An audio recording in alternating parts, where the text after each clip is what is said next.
Avec ses chansons teintées de mélancolie et de swing, Michel Jonas véhicule l'image d'un artiste humble et chaleureux depuis les années 1960. Mais l'artiste de 75 ans n'a pas dû cacher sa colère en voyant comment sa confiance a été abusée par une de ses employées. Le Parisien aujourd'hui en France révèle que l'assistante personnelle de l'auteur-compositeur-interprète a été condamnée pour l'avoir escroqué de près de 400 000 €.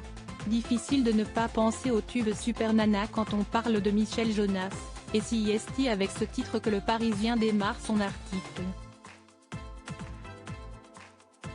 Mais rapidement, la transition arrive, son assistante personnelle, Soraya, 53 ans et embauchée en 2004, est loin de ce qualificatif puisqu'elle a été jugée ce 26 septembre pour abus de confiance et blanchiment en correctionnel à Paris.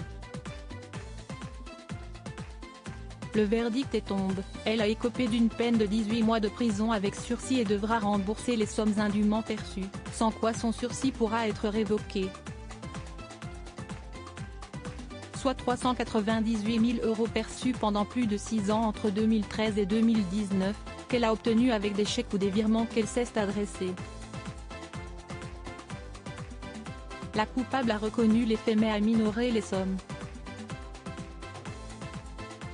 Cependant, les policiers du groupe économique et financier du service départemental de police judiciaire du Val-de-Marne, SDPJ 94, ont pu retracer par exemple certains de ses voyages. New York, à Prague, à Copenhague ou encore Malte. Des destinations qu'elle a visitées à plusieurs reprises. Cependant, les enquêteurs ont été surpris de ne pas vraiment voir comment tout cet argent a pu être dépensé. Manifestement, cette assistante subvenait aux besoins de toute sa famille, en raison notamment d'un mari addict au jeu et qui ne participait pas aux dépenses du foyer. Malgré l'ampleur des sommes détournées, découverte réalisée par une autre assistante surprise par des soucis financiers que l'expert comptable peu rigoureux n'avait pas notés, Michel Jonas n'a pas voulu charger son assistante incriminée.